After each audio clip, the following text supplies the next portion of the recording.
What is good, Tesla family? It's Ray J back with another video. And in this one, I'm going to be breaking down what's going on with Tesla, SPY, Nvidia, the QQQ, and a couple of other tickers. I'm going to break down what's happening with the economic data affecting the market for tomorrow, what the news is saying about Tesla, and what you should be watching for as we approach the technicals for tomorrow. But before I break anything down, all this information, before I give you guys any price predictions, let me just mention a couple of things. I am firstly not a financial planner, so take nothing I say as financial advice. And also, if you guys can, please check out the Weeble link, which is down below and in the description. If you sign up for Weeble, the link down below, and deposit any amount of money into the account, you are guaranteed up to 6 free stocks. If you deposit $500, you're guaranteed 20 free stocks with 6 months of level 2 data, and putting in $25,000 or more guarantees you 70 free stocks with 12 months of level 2 data. And this offer ends in just about 12 days from now, so check it out before they run out. Anyways, let's break down what's going on with the markets thus far. Looking at Tesla, we have something very, very interesting looking structures right here. As a reminder, when I zoom out of the chart, you could see that Tesla has been holding this green trend line right over here. This green line has been our key support historically, and Tesla's continuing to hold up quite nicely. Now, it is possible for Tesla to actually lose that support if we get a big move to the downside and some bad pieces of news. But as of right now, that hasn't been the case. So I wouldn't necessarily assume that that's just going to happen like for no reason or anything like that. So we're going to be watching this test on Tesla, just like SPY. Tesla also has a head and shoulders like pattern developing. But the question is, will we end up breaking our key support and see a big move to the downside, or is the market going to try to hold up? So I'll be breaking that down in just a few minutes. I'll be talking about the charts a little bit later in this video. Let's first talk about some news and data. I'm going to be kind of quick with this part too. So for Thursday, which is tomorrow, right, an hour before the market opens, we have at 8:30 a.m. Eastern Time, initial jobless claims coming out and continuing jobless claims. We want initial jobless claims to be between 222 and 225,000. That's going to be one of the most important sectors for tomorrow, the most important piece of data. 1 hour before the market opens. Then at 10 a.m., we have wholesale inventories, might not cause much of a move. At 4, not 4, sorry, at 11:30 a.m., we have the 4-week and the 8-week bill auctions coming out. So watch those very carefully at 11:30 a.m. Then at 3 o'clock p.m., we have consumer credit change coming out. This could be important for consumer spending, how consumers are looking in terms of their debt, and how the market views that. So, what's going to be the most important? Initial jobless claims an hour before market open. All the other pieces of data are kind of minor. They may not cause some massive, massive moves, but watch out for that and watch your technicals very carefully amidst all this data. As a reminder for Friday, we have the non-farm payrolls coming out. We have the unemployment rate coming out. That's going to be very, very important. This data can shake the market, so just be very careful on Friday. We have some more big data coming out. So, in preparation for that, watch your data, make sure you're very careful, and we'll see how it goes. The fear and greed index is becoming less greedy, getting closer to neutral. We're seeing market momentum at extremes alongside other indicators. And so far, most things are quite greedy. Even the put and call positioning is still at extreme greed. And generally, when we're at this range between 0.75 around zero point 0.6, we tend to see the market, forming a top. I mentioned that earlier, and now we're starting to see some signs of that. But we have to wait for confirmation for more data just to be safe. Now, to add on to this, I just want to mention that for earnings, I think we have GameStop announcing earnings right now. I'll talk about that more later on. We have Dollar General and just a couple of others coming out, and nothing too crazy for the remainder of the week. For some headlines about Tesla, I'm seeing this making the headlines today. I went over all of this yesterday. Basically, the Chinese numbers were quite decent for Tesla, and Tesla's on track to give us a very, very strong fourth quarter. And I think that Tesla could meet their demand goals and end up hitting their deliveries target of 1.8 million EVs for the year. There's a good possibility based off the reports, and that's some good news for them. Let me first talk about this other article. So, Elon Musk is saying that Tesla is quite far advanced in developing a game changing $25,000 EV to be built in Texas. That is good news for Tesla and the company as a whole. So I'm very proud of the team and for the development that they're making. And I think that Elon Musk is not necessarily just exaggerating. I think that Tesla is still truly very far in the game. They're far ahead of their competitors, and this could be a game changer for Tesla.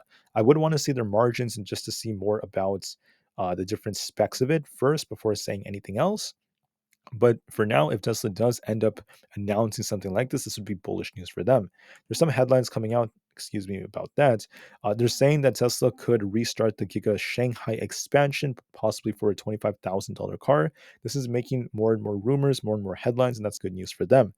Now, as far as Norway goes, I was reading about this for like Denmark and also Sweden. But now Norway unions could be joining the Tesla blockade to support Swedish workers. I talked about this yesterday in more detail, so if you're interested, you can just look at my previous videos. That is still making the headlines right now. Volume was 126.2 million, which is very close to average, not bad whatsoever. On top of this, the short volume is starting to go up a bit as we're seeing the shorting increasing on Tesla. Wedbush is still giving Tesla an outperform rating, which is good news for them. The price price ratio is kind of flat right now. We're currently at this this pretty decent place, which shows that Tesla's still performing very closely to that of the market. We technically outperformed it today since Tesla closed green, but we'll see how this goes for the future. We'll be watching to see if this maintains this high level. And compared to SPY is actually slowing down a bit. So is the QQQ a little bit. Tesla has held up decently so far, but there are some bearish setups that are still developing. So we'll see how it goes. Thursdays tend to be green 47 to 48% of the time. They tend to be weaker days for Tesla historically. We tend to see more volatility during the 11 o'clock a.m. period, also sometimes at noon and then around 2 p.m. as well, Eastern Standard Time. December tends to not be as strong as November. Well, November wasn't that great for Tesla. It was like so. Pretty good month overall, but if we do slow down a bit for December, I think that it's not going to be what happens for the entire month. We could see a little pullback temporarily, but the end of the year should still be strong, in my opinion. I think that the same thing is going to basically unravel for Tesla. And I think that January can also be a strong month too. We'll be watching to see what these financial estimates tell us, but so far, so good for Tesla. All right, now, without further ado, let's talk about what's going on with Tesla's technicals. So, we have a head and shoulders like structure on Tesla. I just wanted to mention some levels on it. I had these levels drawn out earlier. I actually deleted some of them. If you want to see every level on Tesla, you can go to my previous video. But basically, watch resistance at 240, 242. Then we have 244 to 245, and then 247. For support, make sure you're watching this 238 area as major support. Besides that, we have this green trend line. So what happened to the market was, and I want to call this out very evidently, basically, Tesla has this head and shoulders like structure. So does SPY. If you look at SPY, we have a head and shoulders like structure developing as we're just barely holding support. Tesla also has something very similar that is developing. You could see it right here. We have a head and shoulders on Tesla. And this makes me think that there could be some downside coming. But just to be safe, there's no confirmation of a break of major support. So I'm not truly a big bear or a big bull, excuse me. I think that we could see some downside just a little bit, and we'll see how Tesla reacts to these big levels.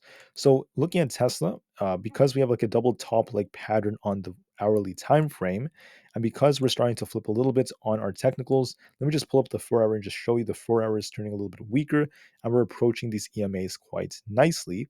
We're just barely holding our 20 EMAs, so I'll be watching that carefully alongside the 50 at that 238 area. So that's going to be key support. Basically, what this means is when you zoom out of Tesla, you could notice that we've been holding this green trend line as major support for quite some time. We touched it, we bounced, we touched it, we bounced, touched it, we came very close to touching, we bounced. Now we're getting very close to touching it again.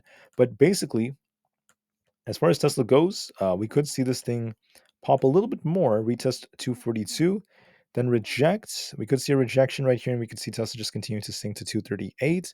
Then I'm going to be watching this green trend line right here to see if Tesla could hold this. We might backtest this 236 area very close to where this trend line is, depending on the timing, 235 to 236. Uh, if we lose 238, and I think that that's likely going to happen because of how bearish some technicals are looking, we might see Tesla come down a little bit, but we'll have to see if Tesla bounces off the trend line again. If it bounces off of this and makes its way back above 240, it could still maintain these levels and just continue to hold up. If we lose the green trend line, I'm going to turn more bearish on Tesla, and I think that it's going to be heading towards the low 230s. I think that a pullback is going to be coming. Looking at the head and shoulders, there's a good chance that Tesla will pull back a bit more. But just to be safe, let's see how it holds above this trend line. So watch this green trend line. We're going to be testing it over the next 2 days, in my opinion, and we'll see if Tesla breaks or not. So that being said, I think Tesla will pop a little bit, maybe because of the data, and then end up dropping. I anticipate some downside as being a real possibility. So make sure you watch support just to be safe. It might drop a little bit to test the trend line, and we'll see if it holds. If we break, Tesla's going to turn more bearish, and we could see a temporary move to the downside. It's just a temporary move. It may last 1 to 2 weeks. So just be patient, guys, and then we'll see what happens after that. What about for SPY? How is SPY looking, in my opinion? The answer is we have a head and shoulders like structure. I called this out in my intraday video, and we're going to be watching our key support. SPY is barely holding up. It actually broke below our orange trend line, but there have been times where it kind of like broke below it, then came back up. So we'll have to see if it gets bought back. For confirmation of a big move to the downside, let's see if there's a follow through tomorrow. But I just want to mention that the 4 hour is looking a bit more bearish. We actually closed above the 50 EMA, so it's not entirely like super bearish just yet. So we're not collapsing yet, but there is. There's a weakness in the chart which suggests that we could see more downside if we lose that support. I also want to mention that daily looks very bearish. We have a daily bearish engulfing candle. I think that this could trigger even more selling if we lose 454 and if we lose the 50 EMA. So if we lose support, I just want to call out these levels. Make sure you watch support right here. If you're bullish, you want to see it launch back up to 456.5 and hold and close above 455 and then try to push up. If it gets back above the orange trend line, there could be a bounce. If we continue to hold below it and we see a follow through move to the downside, watch it lose 454. If we lose that, we're going to be heading down to 452 in my opinion.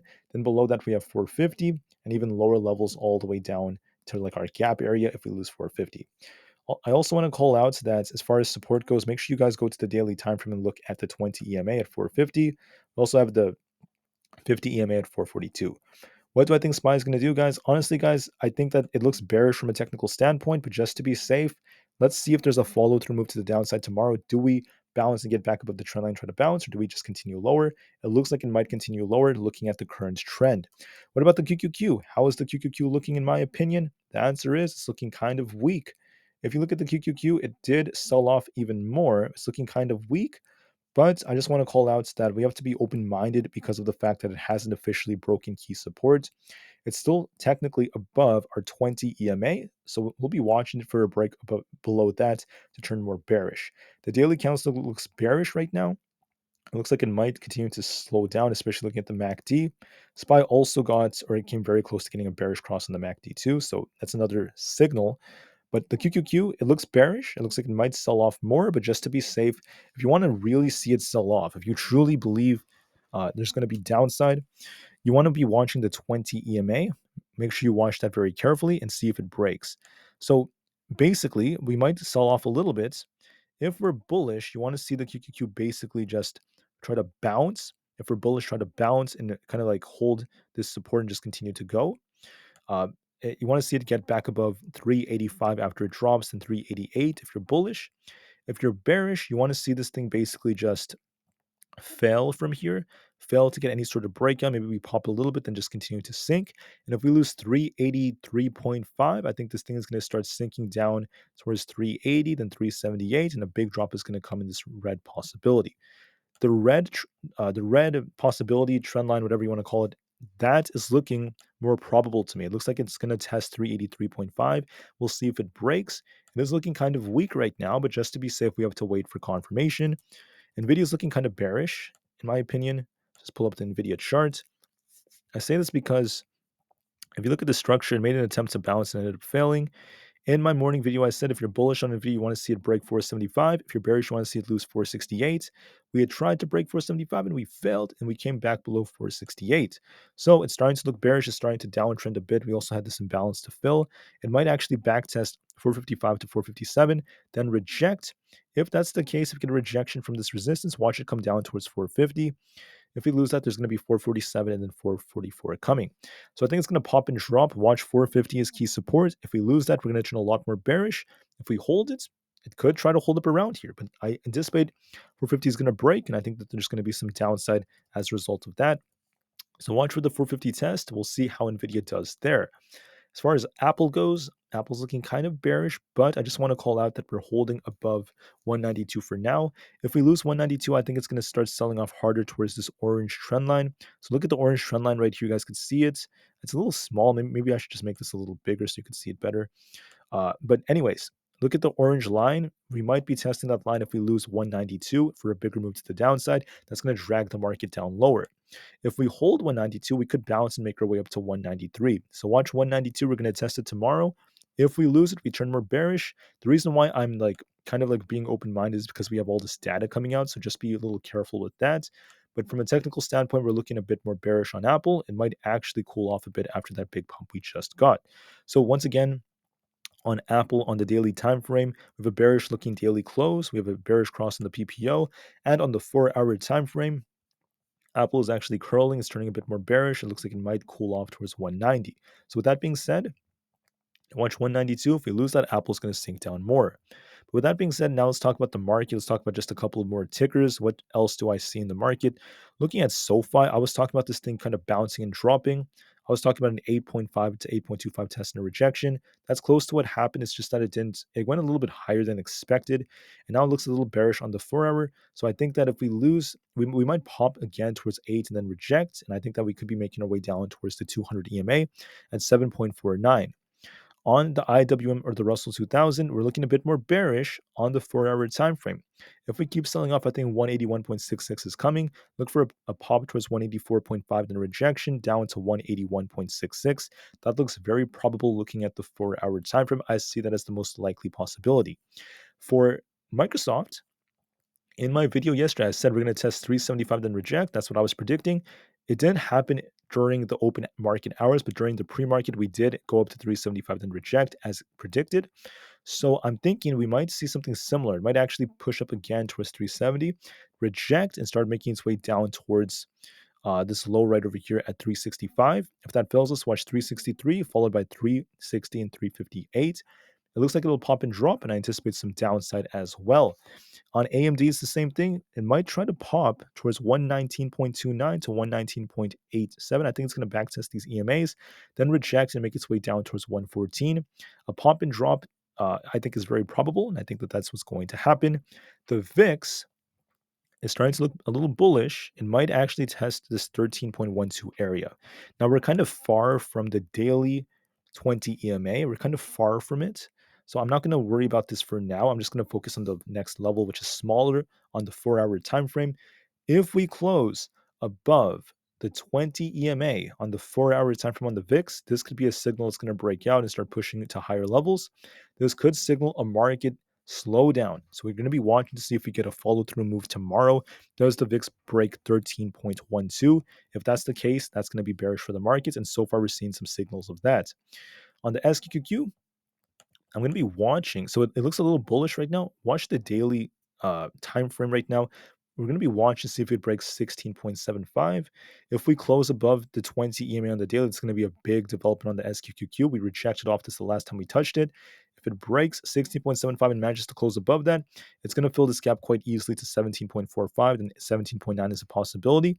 That's signaling more potential downside for the QQQ. Dollar is continuing to be bullish, but watch this 20 EMA test at 104.24. If we break this, 104.5 is next, and there is some potential for upside. On Coinbase, looking a little bearish. We have a bearish looking daily close. If we lose 134, and I think that there's a very good chance of that happening, we're going to be sinking down to 126. I think there's a good chance of that happening as it's very overbought. It pumped with no downside. It's had so many green days in a row, and it needs to cool off a bit in a very healthy fashion. For Google, it might backtest 132, then reject and make its way down to 130. A pop and drop is very probable, and I think it might come down to 130 soon or below it. Amazon has a head and shoulders on the daily time from the last time I checked it. Left shoulder here, the head is up here, the right shoulder is up here. If we lose 143.88, I think Amazon's going to be sinking for 139. I think it has some downside over the next couple of days coming. I anticipate some downside for Amazon, also for Meta. Meta's looking kind of weak right now, very weak looking daily close. Watch it come down to 313 and 310. I think it's going to get a very healthy pullback. Now, do I think the market's going to crash? No, I don't think that's going to happen. I think that if we're going to pull back, we need to wait for confirmation to see if we break particular levels. Let's see if SPY gets a follow through move to the downside.